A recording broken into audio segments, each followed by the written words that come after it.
So the whole purpose of this is to look at the idea of like the epic topics of 2021. Right. Help us understand next year. Like, what does Donald Trump do and what effect does he have on the Republican Party? He never admits that he lost the election. He will forever say that this election was stolen, and that's an important message for him to keep, to galvanize millions of people around this for what comes next.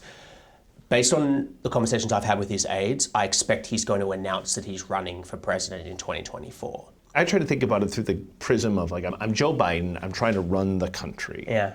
And over here is Trump like doing his tricks and shooting his spitballs. And because he declares that he's running for president, the media can't help but cover him, right? It allows him, because of his sway over the Republican base, to freeze the Republican Party in place. He will try to control the Republican National Committee, the official party structure, and he's going to try and squash the prospective 2024 Republican field. So people like Mike Pence, Mike Pompeo, Tom Cotton, Ted Cruz, Nikki Haley, all these ambitious Republicans who've, yes, we're on Team Trump, but actually we're wistfully looking at 2024 and, hoping he recedes into the darkness. He ain't doing that.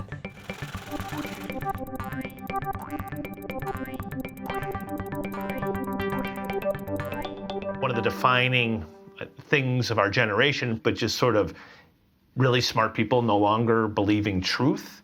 Yep, the information economy definitely favors speed and scale, as well as hyperbole. It does not favor facts and measured reporting. I think that there have been a lot of people who've weaponized that, reality, including the president. If you want to get a message across, it's actually easier to do it and drive more engagement around it by being sort of hyperbolic and being untruthful than it is being truthful. Well, and we're like seeing a living example of how you can scale bullshit fast, right? Like if you look at just the conspiracies around the election, and then you watch the polls where you have anywhere from 60 to 80% of Republicans who now think the election results were fraudulent. These trends aren't getting any better, Jim. They're actually getting worse. One of the key changes that's happened over the past few years, particularly under the Trump administration, has been a plummet of trust in key institutions in the United States. Republicans tend to be much less trusting of most institutions than Democrats, and that's what's causing this major split between the two alternative realities. And that chasm, Jim, I worry is going to get even bigger. That's going to be one of Joe Biden's biggest tasks as president, is can he restore trust in institutions amongst all Americans?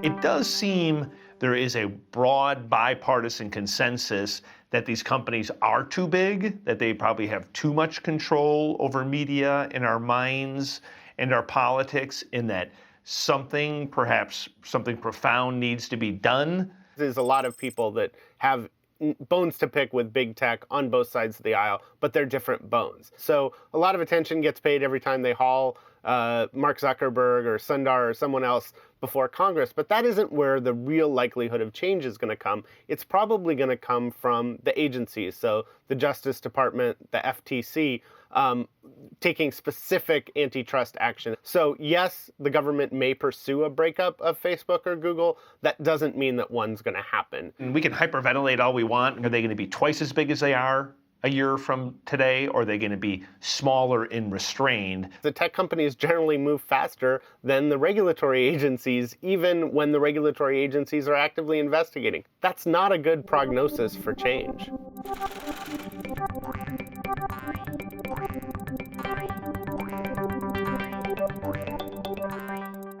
One of the things I'm curious about from you is just this idea of, like, we've just been living off free money for so long, right? Like low interest rates, pumping tons of liquidity. Can we do that forever? Can we keep doing it all of 2021? Right now, the market is really pricing in the end being never. The Fed just wrapping the entire economy in bubble wrap in perpetuity. Everyone on Wall Street knows that at some point this ends badly. But in the meantime, the Fed has created this environment where there is no such thing as risk. Isn't that one of the reasons that the stock market just keeps going up? Because we assume that no matter what we do or how reckless it might seem, that the Fed will be our sugar daddy? It's the make-believe economy, right? The make-believe economy run on make-believe money. The nuts and bolts of buyers and sellers of the market, of creating products and selling things, that's not going well at all. But the Fed has just said, if the stock market goes down, we will be here with more of our fake funny money. You can't think about this economy in terms of historical precedent, because there is no historical precedent for the world that we live in right now. We've never seen anything remotely like this.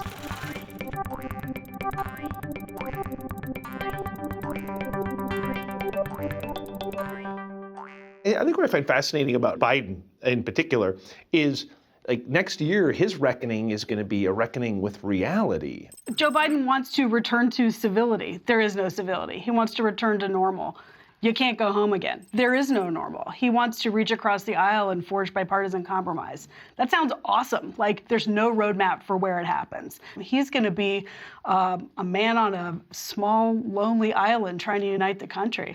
I think the only thing he really controls is himself. And that's what he'll try to use, the bully pulpit. And I think, as someone who spent all those decades in the Senate, that's not what his heart tells him to do. It's not what his experience tells him to do. But it's what the brain is going to tell him to do. Yeah, he'll have Trump's voice in his head.